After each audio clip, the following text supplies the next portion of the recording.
Assalamualaikum warahmatullahi wabarakatuh. Perkenalkan, nama saya Nur Wahid, mahasiswa Fakultas Hukum Universitas Jambi dengan NIM B118035. Baiklah, video ini saya buat untuk memenuhi tugas ujian tengah semester mata kuliah Hukum Acara Peradilan Konstitusi dengan dosen pengampu Bapak Muhammad Eriton SHM. Mahkamah Konstitusi. Kawan-kawan tidak asing lagi kan dengan istilah Mahkamah Konstitusi. Apa sih Mahkamah Konstitusi itu? Apa sih kewenangan Mahkamah Konstitusi itu? Nah, saya jelaskan sedikit ya tentang itu. Mahkamah Konstitusi merupakan salah satu lembaga negara yang melakukan kekuasaan kehakiman yang merdeka, menyelenggarakan pengadilan guna menegakkan hukum dan keadilan. Mahkamah Konstitusi Republik Indonesia mempunyai kewenangan sebagaimana diatur dalam Undang-Undang Dasar tahun 1945. Mahkamah Konstitusi berwenang mengadili pada tingkat pertama dan terakhir yang bersifat final. Kewenangan Mahkamah Konstitusi. Kewenangan Mahkamah Konstitusi itu ada 4. Yang pertama, menguji undang-undang terhadap Undang-Undang Dasar 1945. Yang kedua, memutus sengketa kewenangan lembaga negara yang kewenangannya diberikan oleh Undang-Undang Dasar 1945. Yang ketiga, memutus pembubaran partai politik.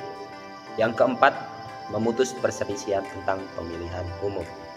Nah, itu tadi sedikit gambaran tentang Mahkamah Konstitusi.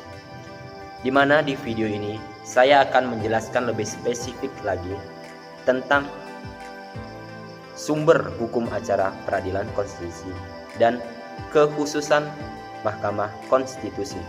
Nah, spesial banget tuh Mahkamah Konstitusi sampai dikhususin seperti itu.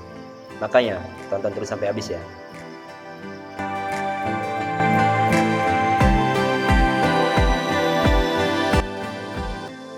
Dalam mewujudkan fungsinya, Mahkamah Konstitusi memiliki suatu sumber hukum yang menjadi dasar atau acuan dalam beracara. Sebagai sebuah lembaga peradilan, maka tentu proses peradilan di Mahkamah Konstitusi diatur dalam suatu hukum acara yang menjadi sumber hukum untuk beracara di Mahkamah Konstitusi. Sumber hukum acara Mahkamah Konstitusi. 1. Undang-Undang Dasar 1945. Undang-Undang Dasar 1945 merupakan sumber dari segala hukum, tidak terkecuali dalam hukum acara peradilan konstitusi. 2.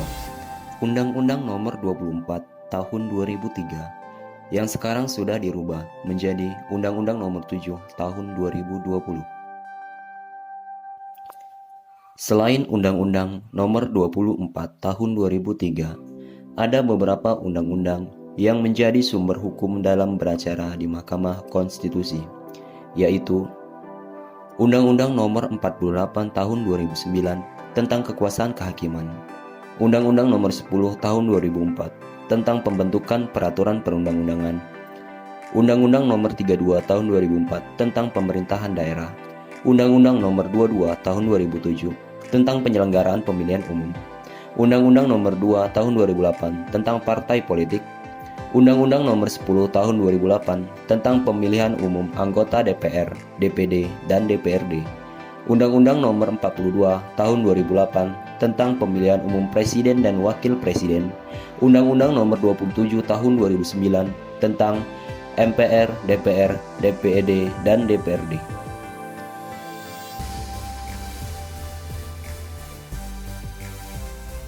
Sumber hukum acara Mahkamah Konstitusi yang ketiga, yaitu Peraturan MK.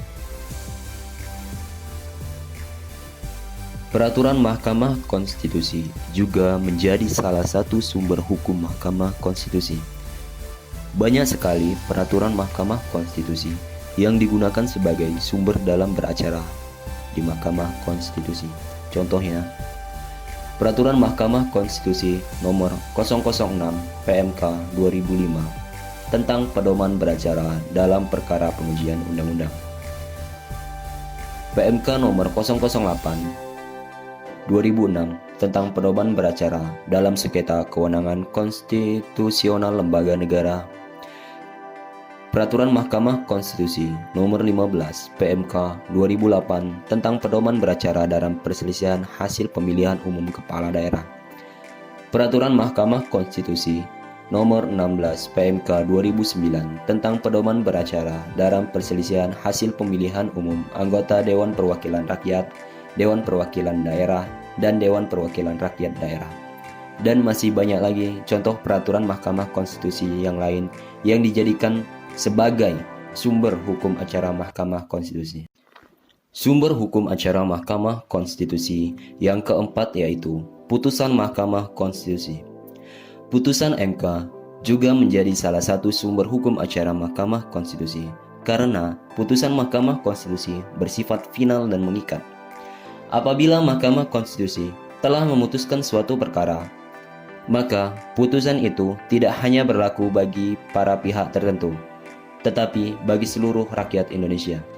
Nah, melihat sifat putusan Mahkamah Konstitusi yang seperti itu, maka putusan Mahkamah Konstitusi juga menjadi salah satu sumber hukum dalam beracara di Mahkamah Konstitusi.